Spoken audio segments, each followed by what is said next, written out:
अगर मैं आपसे ये कहूँ कि मैं भविष्य बता सकती हूँ, तो आप मुझसे क्या जानना चाहेंगे? यकीनन सबके जवाब अलग अलग होंगे।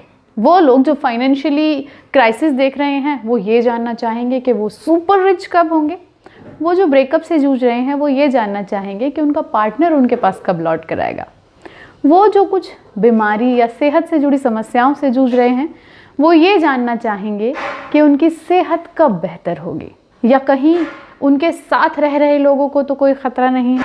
नमस्कार, मैं हूं अनीता शर्मा और लेकर आई हूं बातें सेहत वेहत की। आज हमारे साथ हैं डॉक्टर विपिन त्यागी, जो कि कंसल्टेंट यूरोलॉजिस्ट हैं सर गंगाराम अस्पताल दिल्ली में।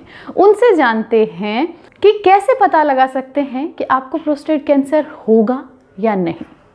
है ना हैरान करने वाला सवाल और भविष्यवाणी बताने वाला, लेकिन देखिए इसका भी एक तरीका है। क्या है, सीधे डॉक्टर से जानते हैं। अभी रिसेंटली हर चीज़ों में हम जेनेटिक्स को ढूंढते हैं और कैंसर प्रोस्टेट भी उससे अछूता नहीं है। और बहुत सारी स्टडीज़ में ये पाया गया है कि कुछ जीन्स होते हैं, अगर वो जीन एक किसी मरीज के कैंसर प्रोस्टेट में एक्सप्रेस हो रहे हैं तो उससे उसकी आने वाली जनरेशन में कैंसर प्रोस्टेट होने का रिस्क थोड़ा सा ज़्यादा हो जाता है। जेनेटिक टेस्टिंग से ये भी पाया गया है कि अगर एक इंसान जिसकी मदर को शायद कैंसर ब्रेस्ट रहा हो, या जिनकी फैमिली में किसी को कैंसर कोलोन रहा हो, या उसके पेरेंट्स उसके फादर को कैंसर प्रोस्टेट रहा हो, और कुछ खास जीन उन सारे कैंसरों में एक्सप्रेस हो रहे हों, तो उनके बच्चों में कैंसर ब्रेस्ट, कैंसर कोलन या कैंसर प्रोस्टेट होने के चांसेस थोड़ी सी ज़्यादा हो जाती हैं। यहाँ पे मैं एक चीज़ और बताना चाहूँगा कि ये सारे टेस्ट रिस्क असेसमेंट के लिए होते हैं। इनसे हम बीमारी को ना प्रिवेंट कर सकते हैं और ना ही इससे हम बीमारी को क्योर या ट्रीट कर सकते हैं। इनसे हम उन लोगों को पता लगा सकते हैं जिनमें कि कैंसर प्रोस्टेट होने का रिस्क ज़्यादा है, तो उनको हम शुरू से ये एडवाइस करेंगे कि आप अपने रेगुलर चेकअप कराते रहें, कि अगर आपको कोई कैंसर हो तो आप उसको अर्लीस्ट स्टेज पर पकड़कर उसका ढंग से इलाज करा पाएँ।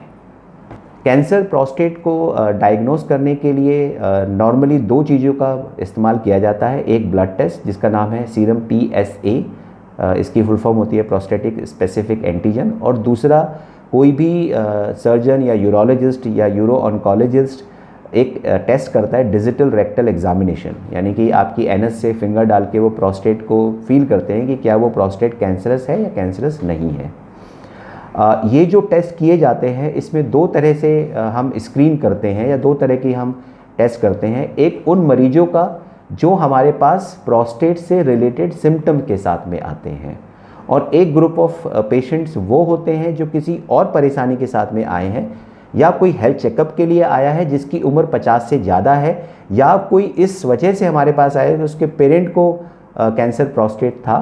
तो एक वो ग्रुप होता है। तो दो ग्रुप होते हैं, एक वो जिनको कोई सिम्टम नहीं है, एक वो जिनको थोड़े बहुत सिम्टम हैं। उसके लिए सबसे कॉमनली जो टेस्ट यूज़ किया जाता है वो है PSA की नॉर्मल वैल्यू 4 से कम होती है। अगर PSA 10 से ज़्यादा होता है तो हम ये मान के चलते हैं कि ये कैंसर प्रोस्टेट है, और हमें आगे के टेस्ट करके ये रूल आउट करना होता है कि ये कैंसर प्रोस्टेट तो नहीं है।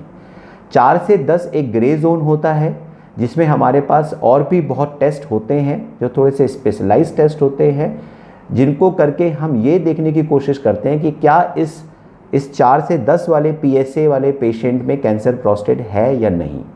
4 से कम यानी कैंसर प्रोस्टेट होने के चांसेस ना के बराबर, 10 से ज़्यादा कैंसर प्रोस्टेट है, और 4 से 10 के बीच यानी कैंसर प्रोस्टेट हो भी सकता है और नहीं भी हो सकता है।